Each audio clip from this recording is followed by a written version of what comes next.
up guys, what's going on? Welcome back to York City, where please hold this thought and memory in your minds as long as possible here.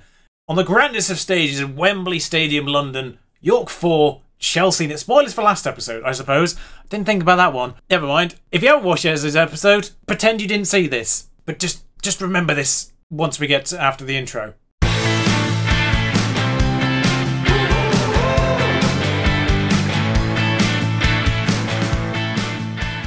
So, turns out we can do it at Wembley, but we can't do it at our own stadium.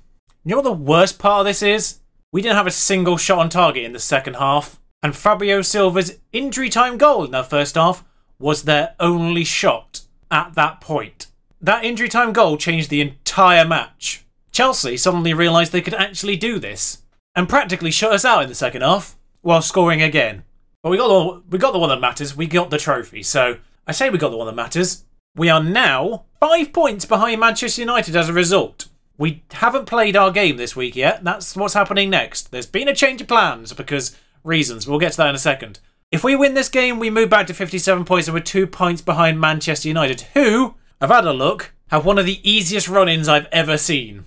Not a single other top 6 team in there other than us. On the final day, at our gaff. So, I see where this script is heading. I mean, they do play Everton, who was second last year, but sit in 9th this year. They're still in Europa League, as are we, because I played the first leg of Fenerbahce away from home, and we won that one 3-0, so I kind of figured the second leg was largely irrelevant as a result. Like, it would have been an absolute disaster, and I would have massively regretted not showing it if that had happened. But we won the home leg 3-0 as well. Weirdly, we didn't max out our own stadium for that one. The disrespect on that. But Leicester away today, Everton away today, it's the Blues away again. I feel like we've done this before. And we have drawn, well, as it is in here, Real San Sebastian, Real Sociedad in the real world.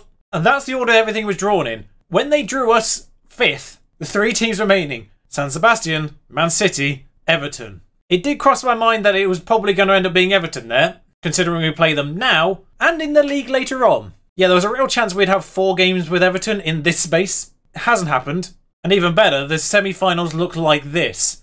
If we get past Real Sociedad, we face either an Italian team or a German team. Either Man City or Everton will face either an Italian team or a German team. There is a good chance of an all-English final if we get past all of these. But, speaking of Everton in a cup, we've got that later on. Leicester first, though. And we have a fairly major suspension to this one.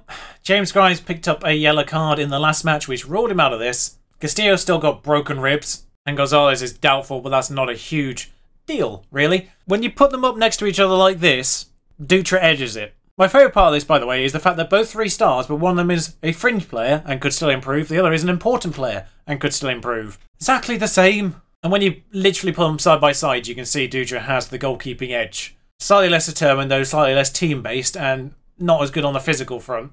Good God, Hidalgo's jumping reach is insane. Dutra's faster, though. So Dutra starts this one with Saxton, Courage, Rick and Shao. The full back line are back for this one. Why is Wright in the DLP? Assistant managers, hang on. There we are. Fixed. Maxon, Seri in the middle. Madeira, Vidal and Harrison will take that lineup. Madeira and Ponce are actually been quite good of late with Alawar up front. Now I've got to warn you, you're getting late night Charlie right now, so anything can happen. Brace yourselves. And you know what? I'm actually largely impressed by the fact there are still 3 Leicester actual players in that team. 10 years on. We also appreciate the fact there's now a new gen called Everton who's gone to a different blue side. Also, Jack Grealish still exists this far in? Suppose so. 33, 34 probably. Yeah, 33. Physically, okie dokie. We've got a highlight. I started with an okie dokie. You know it's going to be bold here. Grealish has been dispossessed by Harrison, who is irritatingly still our best right-sided player. However, they have regained possession and now charging on the left-hand side with Solanke. That's intercepted by Vidal. I don't know what he was trying there, but we benefited. There's 4 players fighting each other for the Leicester team there, and as a result, we've scored. I've no idea what that brawl was of Leicester shirts near Vidal as he runs here. Just look to the left-hand side of Vidal here. There's 4 players who just fall over each other. It might be the match engine there, just having a bit of a wobbly, but we benefited. Alawar, completely unmarked, really, let's be real. I mean, he's marked, but the marker's behind him. Oh, you get to see it again. Look at, here we are, just obviously onside. I mean, they probably hope he wasn't, but he's obviously onside. Yeah, a win here obviously takes us 2 points directly behind Manchester United. We have a woeful goal difference in comparison to them.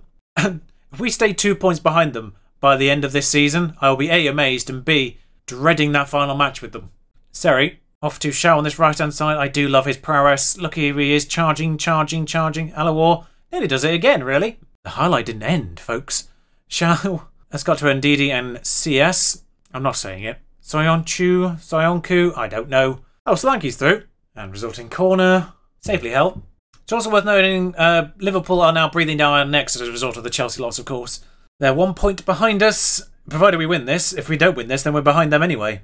But they just smashed Everton 5-2, so they're hurting. Shao. I don't know what it is about Everton and Liverpool in this game, but Liverpool just destroy Everton every single time. Even when they're not doing particularly well in the league, like they are this year. I say they're not doing particularly well. They're actually only 12 points off the top. It's not a horrendous margin. Like, there's a bigger margin now between Liverpool and Man City in real life, and that's first and second. Seri. I've got to say, actually, this year's been really competitive at the top there. 68, 66, 63, even 59 is not too far off. It's only 3 wins. At this stage of the season, 3 wins is quite a lot of a swing, but in the grand scheme of things, that's not bad. It's quite a tight top 4 as things stand, and we're only 2 points behind that, and Liverpool 1 point beyond. Alawar's been played on by number 12 on the far side. Hit the post, though, so thanks for ruining that. There's room for improvement. I just scrolled to the bottom of that because there was something that I was trying to remember. It's the fact that Sheffield United are our opponents in the FA Cup in the next round if we get past Everton. I think because of other cup commitments, probably the Carabao Cup final or something like that. Our actual FA Cup match with Everton is later than everyone else's. We've drawn Sheffield United as the opponent if we get past Everton. There's 3 big teams left in that. 2 of them play each other.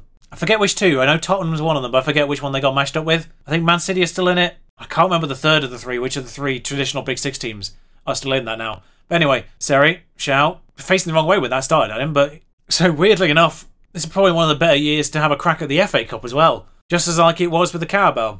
Because by the time we get to the semi-final, if we get past Sheffield United, then there's only going to be 2 Big 6 teams left. Oh god, that's hit the bar, and, well, it's held. We are dominating here, it's got to be said though, 10 shots on target. Oh, is it going to be one of those games? 20 minutes to go, I've not made any changes. Are we about to have a goalkeeping display worthy of the top 10? Again? Maxence? I mean, if we win, it doesn't really matter, let's be honest. Goal difference at this stage is so far worse. Oh, Shao's had a crack. Our goal difference at this stage is so far worse that we're really not going to make up that difference at this stage anyway, so just 3 points is more important than goal difference. Speaking of, I've got to play Everton shortly, so let's make changes. Seri's booked. Adam Wright exists with probably the worst face of the lot. He's on loan, it just did it automatically. Bradley Sachs on left back is an issue. I've got to be honest, while Castillo's still injured, that's an issue. I could play Courage on the left and bring someone else on in midfield, middle of the defence, but at the same time, what's worse, tired left back or weaker central defence? Jack Harrison's not having his best game either, so Cantoro can have a few minutes. Okay, Courage there. Vidal, we'll soon find out actually, because Madeira's on... Well, he's gone inwards actually. He's gone inwards. The opposite side's there. Cantoro will actually get on the end of that. Fortunate a little bit. Cantoro, and that's less fortunate. It's 2-1 with... Well, he's not gone for that actually. Courage has gone forward. Maxence to right, who... I feel like this is like his 2nd game ever for us. Saxton, probably the first time you've ever seen him. You probably didn't even know he existed. I barely did. Villalba has sort of got past Shell there. Rogers has got some work to do, and I suspect he's going to do it because... Nope, good tackle by Courage. Everton. God damn it. Well, scrap the league, we're 6th. So what's the problem here then? Everton gets... Just gets there first, and... Courage was drawn out, I feel like. Courage was unnecessarily drawn out there. And I'm not 100% certain why, because he shouldn't be the one getting the... Oh, Maxence is now apparently ruined as a human being. We're in injury time, but it doesn't really matter. And welcome to Football Manager. I'm unhappy with that. Now, FA Cup 5th round. I think I just noticed something on there, and it said FA Cup quarter-final happens this Saturday. If we win this now, let's win this now then. Oh, I've got to do... I just noticed I've got to do something England-based between here and now. It's worth noting whilst the FA Cup is this weekend, the Premier League doesn't resume until the 31st. Oh, Castillo's still not going to be back by that. Saxon's just picked up a ban for yellow cards. I don't have a left back next match. And it's Stoke, who we know what happened last time. Anyway, give the lads a rest and get on with it. The good news for the Cup, at the very least, is I have no selection issues. I will be going with my seasonal best 11. Except for, I'm just going to put Koita in the striking role. He's had the better last 5 games. He scored in Europe.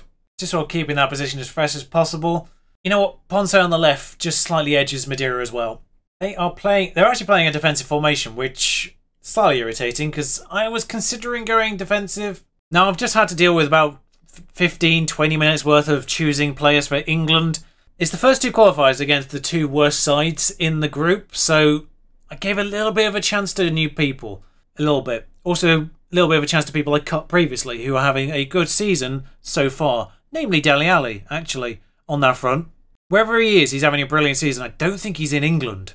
Well, they've scored within the first 5 minutes. That's irritating. Please let me explain things without scoring for once. I don't know what's going on over there. Oh, it's just too easy. It's just too easy, Bradley. What have you done? But I've called up Billy Clark, the sensational winger. He can't play inside forward yet, but I've seen a position be developed during an international break by an international team on a player that I have somewhere. Come over as here or Southampton now. I remember seeing a position just suddenly appear. I just remember where it is. It's Esposito for Southampton. He's starting to develop a left wing position, which I've not got, and we've scored now, so thank you for that interruption again. Yeah, it was Esposito for Southampton. Italy have played him on the left-hand side in their attack because they have just an abundance of ridiculous strikers. Anyway, I get to see Koita just go past that defender, and in 3D, the goalkeeper's flapped it. It's, yeah, not good. 1-0. We're not playing particularly well here, actually. I might just back off the positiveness. It seems weird to back off at this point, but I just don't want to leave spaces open, particularly as we're kind of an aggressive formation in the first place. Bonsai's on a 6.3. Thanks for that one. I back you, and this is what happens. Now, obviously, this is a cup, and it doesn't really matter if I think the performance is okay or not. We're not winning. Therefore, I'm not happy with what I've seen. But yeah, I've also given a call up to Foreman, of course, formerly of... Good God, Harrison. I might actually get one of these explained eventually. Well, now that's just in the way. I've somehow managed to pull that from the normal highlights to the replay.